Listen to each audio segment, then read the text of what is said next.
Hi everyone, welcome back to my channel. So glad to see you guys again. Look at me posting videos consistently again. It's like, wow, we're back in like 2022 or 2021, I guess. I had the idea I'm going to maybe start like a series on my channel where I go through like people's unpopular opinions on specifically like animes and stuff like that, because that's like one of my favorite things to do ever. Like, I love seeing people's like opinions on animes and like their, especially the unpopular opinions.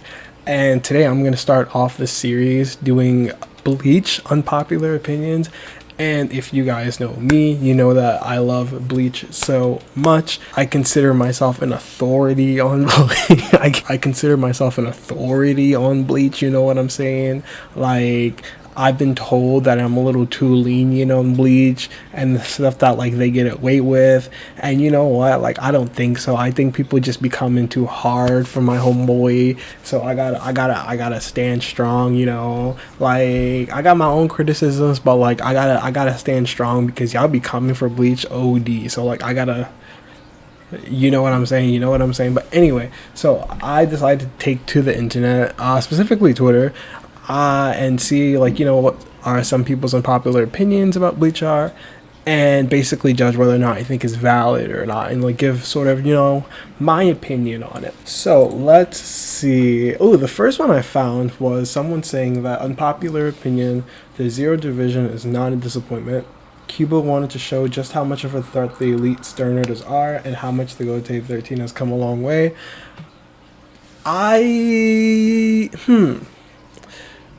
Okay, one thing about me, and I guess this is why people say that like I'm too, I guess, soft with Bleach, I guess, is that I give Kubo like a lot of wait, I cut him a lot, I cut him a lot of slack, I want to say. Like, I believe that he is smart, and I believe that, I don't know why they're mad loud. I believe that he is smart, and I believe that he is a good writer. So if there's something that I didn't super care for or I didn't super understand, I say to myself, you know what? It's in the vision. Like, it's in the vision. Like, I may not see it now, but there has to be a reason for it. And I think 9 out of 10 times, like, that's proven to be the case. So anyway, as far as the Zero Squad goes, when I saw this opinion, I was like, I can see it. Like, I can honestly see it. I think they did their job. I think, like, I don't know, I disagree with the take. I have nothing really much more to add to it, but people did comment down below, like, basically saying, yeah, like, they weren't really even fighters. They are in the Squad Zero because more so of like what their contributions to the Soul Society, not necessarily because like they're the best fighters ever. Even though it is said, people do say that they're the strongest of, like, they're stronger than all of the 13 Core God squads combined. But you know, I'm like, what I'm basically saying is that I'm okay with this take, and I'm honestly okay with what Squad Zero was for us. Like, I have no complaints towards it. Like, I give this a good take. This is a pretty good take. I like it. Ooh, this is one unpopular opinion, and you don't have to agree, but I think Madara is a better written than Aizen. I disagree. Before I even thought about this, I disagreed. I don't think that's true. I don't think Kishimoto is really a better writer than Kubo in general, much less Madara. Surface level, most people have a problem, or many people have a problem with the way Madara went out. A lot of people are okay with how Aizen went out, so like, I think that alone is, you know, like, I feel like there's a larger group of people proportionate to like the fan base that would say that they didn't like how Madara turned out to be just a pawn or a puppet, and how he was basically nerfed or whatever. So basically saying they didn't like the way Madara's story came to a conclusion versus people saying that they didn't like how Aizen's story came to a conclusion. And like, yeah, I don't see how Madara's story is better written than Aizen. Motive speaking, he grew up in like a war-torn world. His illusion was he wanted to cast an illusion for people to not have to fight anymore or whatever the fuck. Like he's not that different from like Magneto. I don't like. I don't really think he's like super duper unique. Better written, I guess. We don't really know anything about him other than what I just told you and like his brother thing. Like we don't even know how he feels about his brother, or about like we kind of see how he feels about Hashirama, but like only when he's on his fucking like second deathbed. Versus Aizen, like Aizen, I think we actually know even less about Aizen, but I think that makes him a better, more kind of terrifying-ish character. We don't really know his backstory per se, but we know that he's powerful. We know that he is deeply, deeply like arrogant to his core, and that he believes like there is this false god, there is like this false pretense that this whole society is carrying on in, and that he believes that he should sit at the divine seat, not because he has like this like lofty goal of what the world should be, but mostly just because of like his ego. It's pretty simple, and because it's pretty simple, it's easier to understand and to believe than Madara's, because I think Madara, like, his is a bit of a reach. Like, I never really understood the infinite Tsukuyomi, like or even Nagato's like plan for I don't remember Nagato's plan, or even Obito's plan. Like I think their ultimate end goals are kind of a reach for what happened to them. I don't know. But Aizen's just makes a bit more sense to me, I guess, directly. So that's anyway. I disagree with this take. Whatever. It's fine. Best openings in any long-running series, I would tend to agree. Hikomundo arc is not a rehash of the Society arc. It has similar structure because they were both planned by Aizen with the purpose of powering Ichigo up. Narratively, Social Society is the triumph of a heroic adventure, while Hikomundo is a deconstruction of the shonen formula. I totally agree. I've heard people say that, so I've heard people say this exactly, that Hikomundo is just a rehashing. I don't agree. Yes, they're both going to like another world to rescue a character, which is a girl, but I think it's not the same. Like, and if you really want to boil it down to that, every arc of most shonen are a rehashing of like the previous arc. Dragon Ball Z is just another strong character trying to take over the world and destroy everything. Naruto seems to just be one fucking PTSD person who's traumatized trying to recreate the world after another person. Like it's I think there are connections because of what this person said, but I don't think it's just a rehashing. Oh, another one. No one should have gotten together truthfully. Byakuya should have stayed dead. Most Ichigo fights were boring to watch / read besides Kenpachi versus Ichigo. No one should have gotten together truthfully.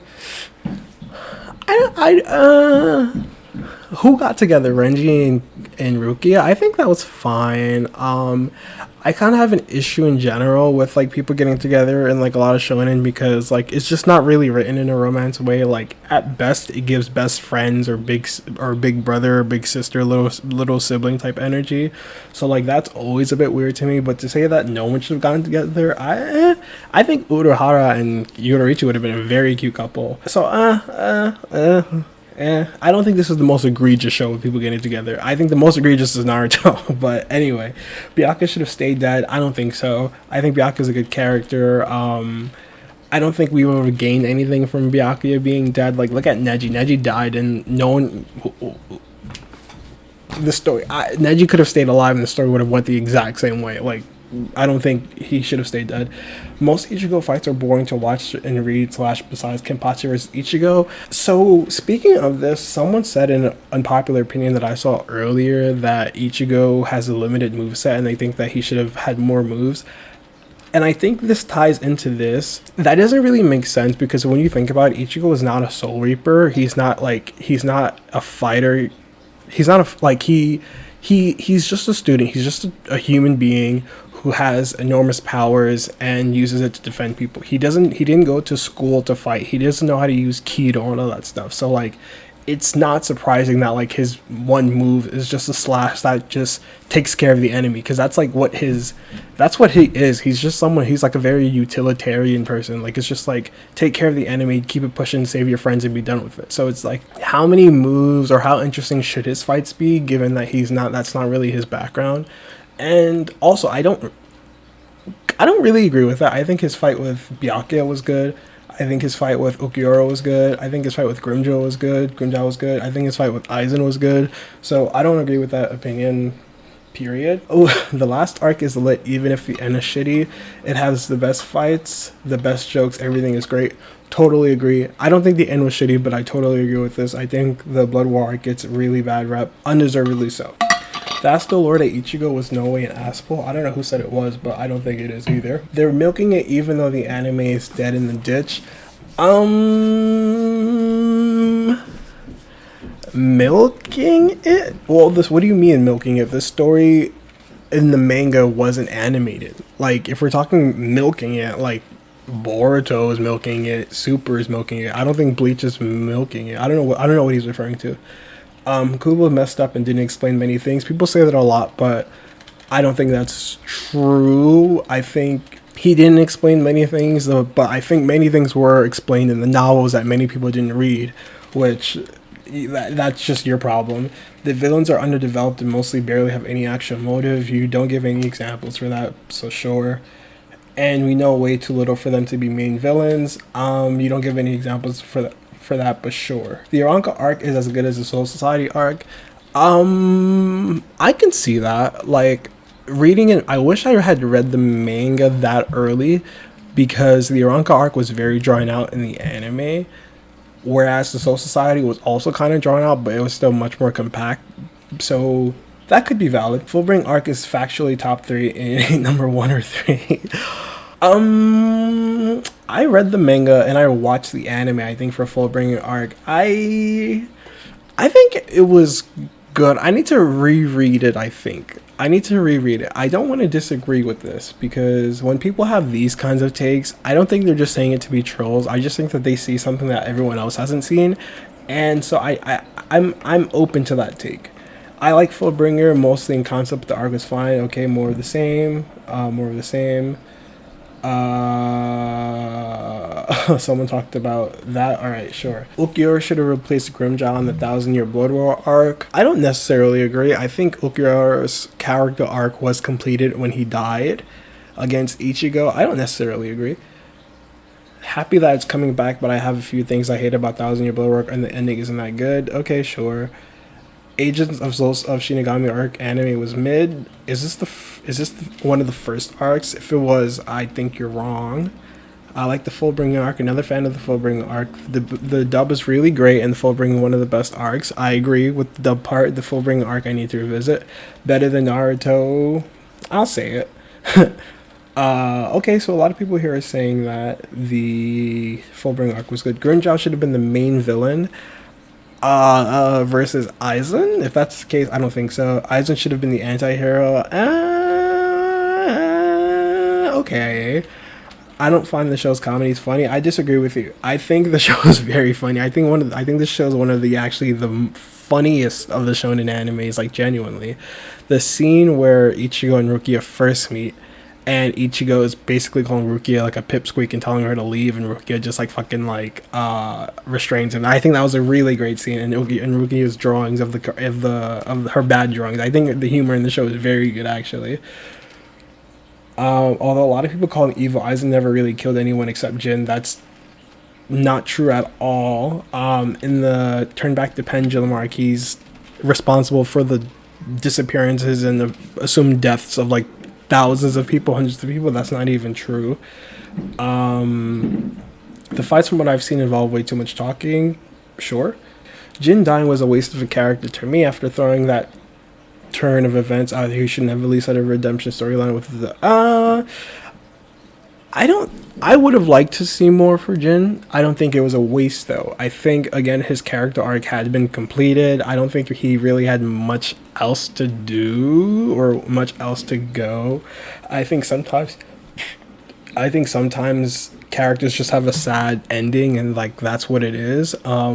annoying to watch if you didn't grow up with it. Bleach dub versus sub. Maybe I agree. Maybe I still think it should have ended when Ichigo defeated Aizen. I just thought it was the perfect ending. Don't get me wrong, I like the arcs after, but I really didn't like the ending. It could have been better. I disagree. That if you think that Kubo didn't tie up a lot of loose ends and didn't explain a lot of things, but you also think that Aizen should have been the last villain, like you're wild. You're wild as hell. Zanpakuto arc shouldn't have been a filler. Maybe should have had less episodes and would have passed off as a great, interesting canon storyline. I kind of think so. I think they could have done a bit more with the Zanpakuto arc, especially when like it's a thing that they have spirits. I'm surprised that it was only a filler.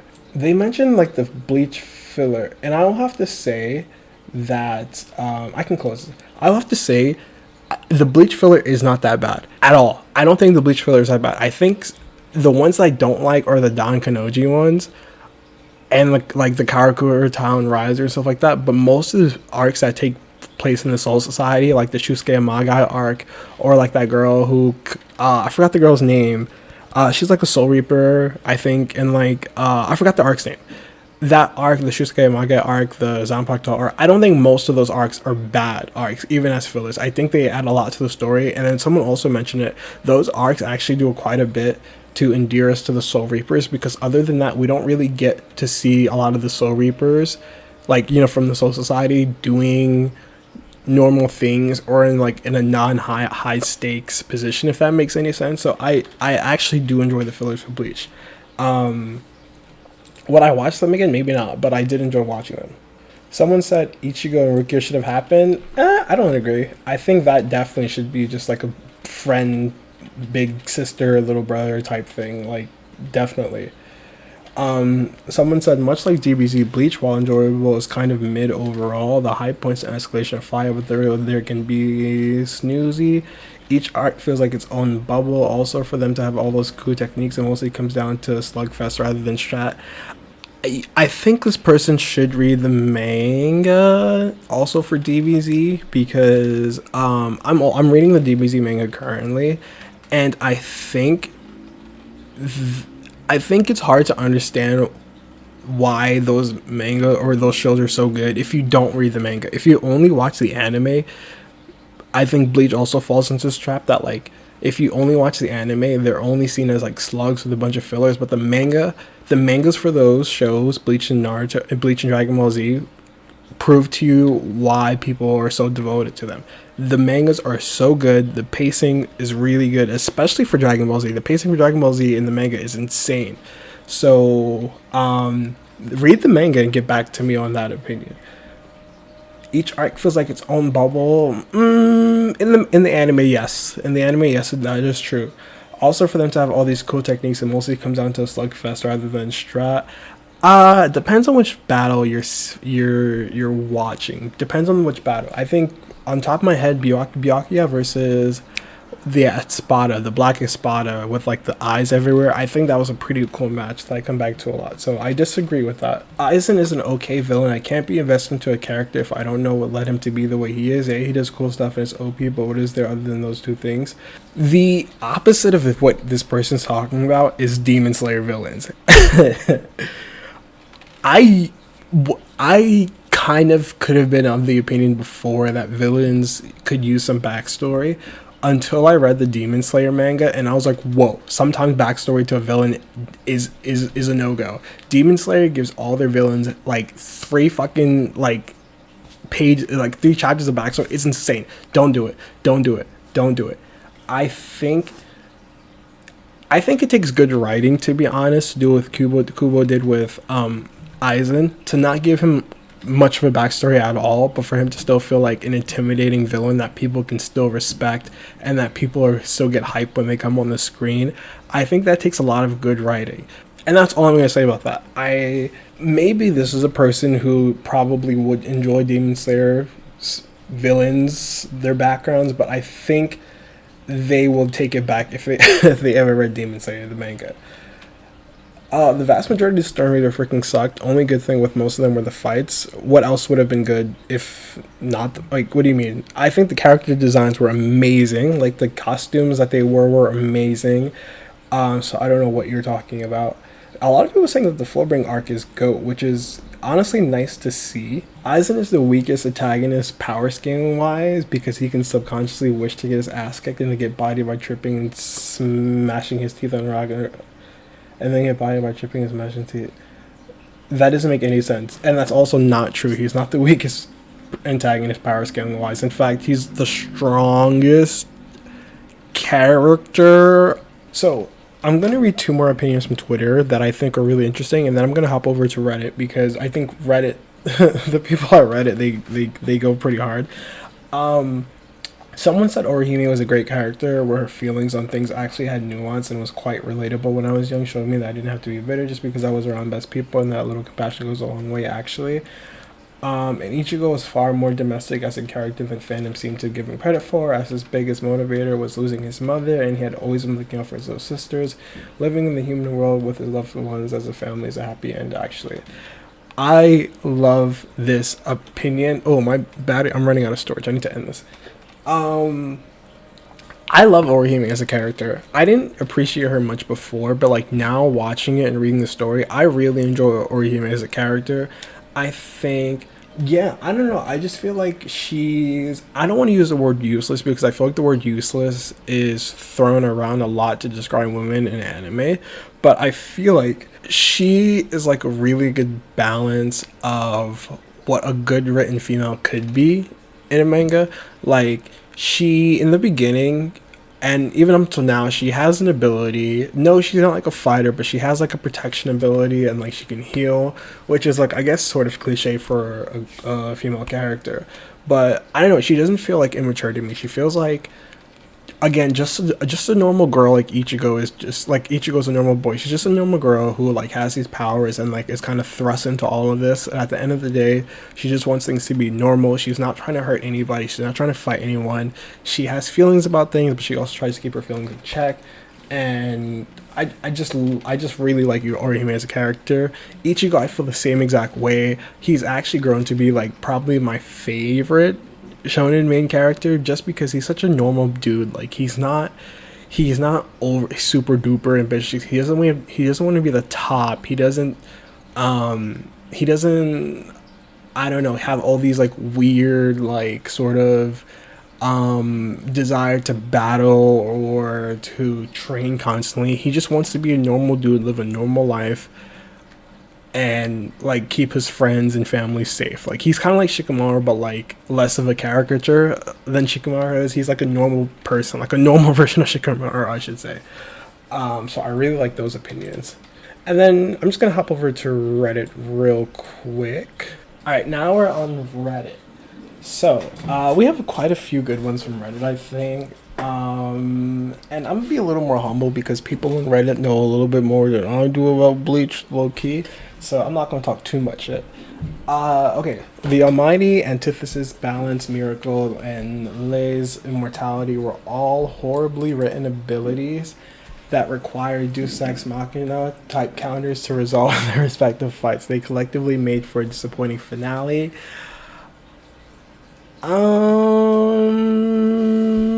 Yeah, I guess. That's an opinion. That's an opinion.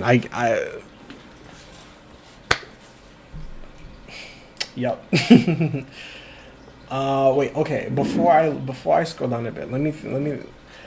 I mean, obviously, I don't agree. Like, actually, I think they were pretty well written, to be honest. Like, I like how they were executed. I like the thought that came behind it. I like how they were, the characters' backstory and their personalities were very closely tied to, like, the abilities.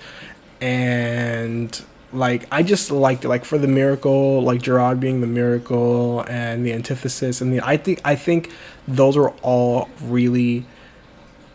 those weren't merely abilities. Those were like extensions of like the characters themselves, if that makes sense. And they really embodied these abilities really well. So I don't agree, honestly. I really don't agree. I don't really understand what the criticism is. I don't agree. Bleach's writing never fell off. Aside a couple of hitches in the last 40 chapters, Bleach was perfectly fine, and Kubo's a phenomenal writer. Of course, I agree with that. The speed with which the series jumps from Ichigo battling hollows to battling captains was a narrative misstep that fucked the rest of the series in a big way. Whatever else the feelings of his contemporaries might be, I think literally every other similar series did a better job with natural escalation. Fairy Tail, One Piece, Naruto, My Hero. And someone talks about Naruto and how that's silly.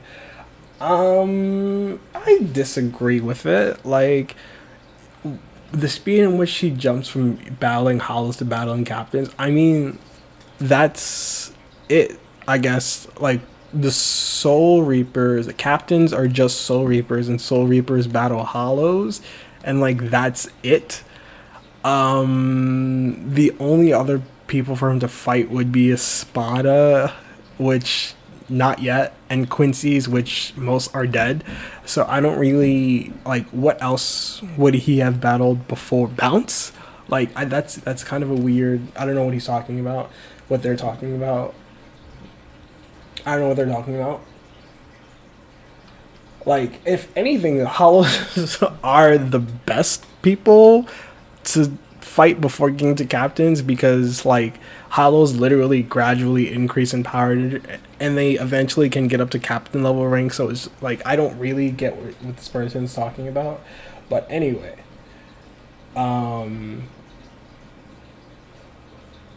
most of the fights in the series kind of lack structure. By that, I mean most of them feel like power-up contests rather than fights involving strategies. Someone uses Gar versus Lee, for example, saying that there's not much strategy in that fight, but is considered iconic because of its shock factor and hype. The most of them feel like most of the fights feel like power up contests rather than fights. Okay, so this is not this is we saw a criticism like this earlier, basically saying that the fights have no strategy and it's just power ups. I mean, that's not weird, because if you think about it, for example, in like a Naruto fight, not saying that Naruto has a ton of strategy in all of his fights, but those people fighting each other are ninja who have trained to fight and trained to battle and have an arsenal of techniques to use. In Bleach, you have Kitos and you have your sword abilities, and you fight hollows, which generally, like, we see a lot of Espada, but when you think about it, generally Soul Reapers are fighting like Menos and like regular level hollows, which don't require like an amazingly. My battery keeps overheating. You. Oh my god. All right, I think I found an opinion that I can actually don't really have much to say about it. My main criticism is that Bankais and Shikais are stupidly convenient. Appears enemy with X ability. Shinigami, oh, actually my Bankai is specialist against your ability. That happens most of the time. Byakuya is the fastest. Ichigo says, oh wait, actually my Bankai makes me faster. Yeah, and then they list examples from, like, for example, Naruto, which that's not really a thing. I agree. Like, I'd say in the Thousand Year Blood War arc, it's at its most ridiculous because, like, the Bankais that we get in the Thousand Year Blood War arcs are like literally perfect to counter a lot of the Sternator attacks. And even Hitsugaya's Bankai is like a little too convenient with like this, with like the flowers petal disappearing or whatever. So I don't disagree with this at all. I think it's a bit it's a bit much, like a lot. I don't disagree with that at all. That's yep. But that's not to say I don't like the Bankais or the Chikais. I just think the way that like this person is saying, they're very, very, very convenient to the story. And it is one of those things that make me think, because I mentioned before, because Soul Reapers are mostly fighting like hollows and like regular hollows at that, it makes me think, what was the purpose of them having such a powerful specialized ability, especially one that they can't use around a bunch of other people? Like, it's just it's giving this ability was created just for this fight, which is true, I think. And I think I'll end here because someone wrote like a paragraph of things, and I feel like this is probably good stuff. I think I'll end here. Jewelgram's a bit balanced, is far more dangerous ability than Uryu's antithesis. Is Jewelgram the blonde dude? Is All Might dangerous? I don't remember his abilities, so sure. As a whole, Bleach's power scale was absurd. However, Soul Society arc was horrendous in that regard. In less to no time, Ichigo went from absolute novice to tanking attacks from one of the strongest captains at the time. As someone once said, and I've always agreed with, the arc was the start of the problem. If their example is Ichigo, that's not really a great example because Ichigo is a mutt when it comes to like bloodline. Like he has Quincy blood, Fullbringer, human, Slow Reaper. So that's not really a good example. Speaking of Hollow Blood and Slow Reaper blood, he has the Slow Reaper blood of literally a captain, one of the strongest captains, and he has the Hollow blood of literally a Vasto Lord Hollow, like the top tier level of Hollow. So it's not like I guess I guess Bleach low-key lacks emotional depth. I think this is the worst take because that's not true at all. I think Bleach has a ton of emotional depth. If you mean like crying, like it doesn't make you cry, not really, but like philosophically speaking and like a deep sadness wise, I think Bleach has a ton of it, especially with Ulquiorra and Ichigo's inner world and him dealing with his mom dying and like his him feeling like inadequate as far as protecting people. I think Bleach has a ton of emotional depth.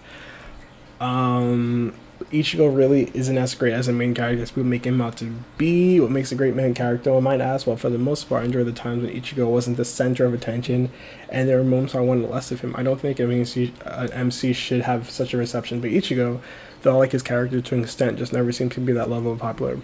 Well, this is what I was talking about before. I like that in Bleach, Ichigo is not the center of the fucking world. Yes, he has a lot of abilities that, you know, he has a lot of abilities due to the circumstances of his like birth, but the world doesn't revolve around Ichigo in the same way that the world actually revolves around Naruto, because he's literally like the reincarnate of like the sons of like of like actual gods. So I appreciate this more because like it's just a new take. I think it's just a fresh take. I like that Ichigo isn't necessarily the end all be all to everything, and it lets the other characters shine.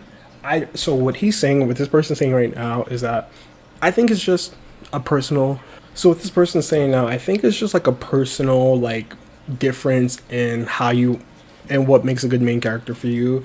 This kind of stuff, I don't mind this kind of thing, especially in Bleach the way it's written. This person clearly wants someone who is charismatic and is like a Naruto, which is fine, whatever. If Kubo wanted to make Ulquiorra Ichigo's main rival, then he should have been the primary antagonist of the Uranka arc. And or he shouldn't have died then and there, otherwise the second stage of resurrection should never have been a thing. Who said that Ulquiorra was supposed to be his main rival? I think Ulquiorra was... Do you know how in a lot of shonen, there is a character that is not necessarily the main rival to the protagonist, but like, how do I say it?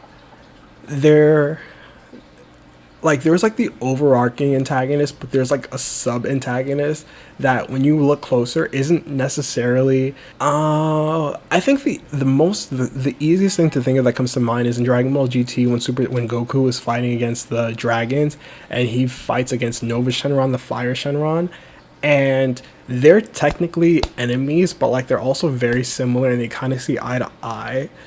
So I think that's what it was here. It wasn't like I don't think Ulquiorra was supposed to be like this end-all antagonist, because Ulquiorra doesn't really have an overarching goal. Like he is like fucking drowning his own like loneliness and his own like nihilism. I don't think he was meant to be Ichigo's main rival. I think Grimmjow is a better suit for that, like in Espada to be Ichigo's main rival. I think that's supposed to be Grimmjow, not necessarily Ulquiorra. Ulquiorra was more so like a philosophical piece in the story, and a source of like a kind of like emotional depth, like this person mentioned earlier. Not too many people can defeat Baragon. I agree. I feel like some of Kubo's responses to the questions asked in his Q&A are made up in there. I say this because some revelations have been absolutely shocking and truly make zero sense. I don't know what he's talking about, but okay. Mugetsu was a silly plot device. Having Aizen transcend to that extent and having an entire arc or two dedicated to his evolution and only a few chapters for Ichigo's training just to have the latter I'm gonna end it on this opinion because I say the last opinion and I don't really know what they're talking about, so I'm gonna end it on this opinion. Just to have the latter completely outmatch Aizen in every regard was possibly one of the worst narratives I've come across in shonen. It was a bit cringe. If you can't think of a way to defeat a villain without introducing something completely ridiculous out of nowhere, then don't have the villain be that powerful in the first place. This isn't a criticism solely dedicated to Bleach. I generally don't like when it's implemented. I don't super disagree with this. I am very meh about the Mugetsu.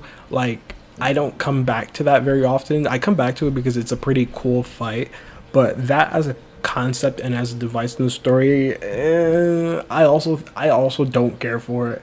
Like, to be honest, like you won't see me defending that at all. I think we could have gotten something a little bit better. I can't really defend that one. I think this person has a good point. I didn't care for it that much. I think it was I don't want to use the word ass pull, because I don't think it's an ass pull. I think it was just a bit. But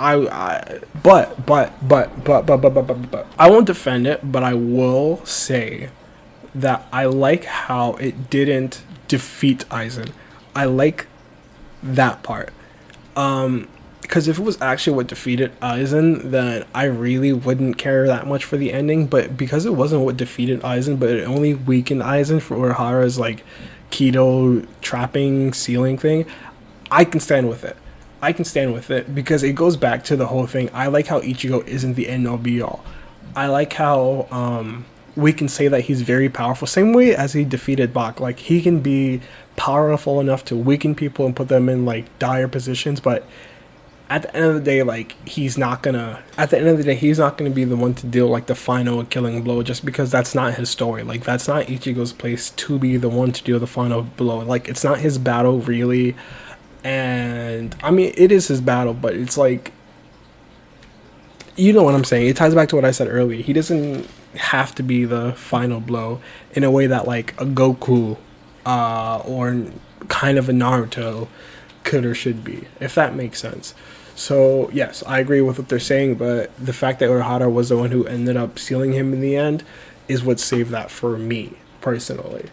And it also added like a bit of I gained a bit more respect for Kubo, honestly, with that, just because I like how it keeps reinforcing the idea that, again, Ichigo, like, it's sort of depressing, to be honest. Like, even though he gave up his powers and even though he went through that length, he still alone wasn't really enough to defeat Aizen. And I think it helps to kind of crush Ichigo's spirit a little bit, which I kind of like, because I don't think many shonen would have done that.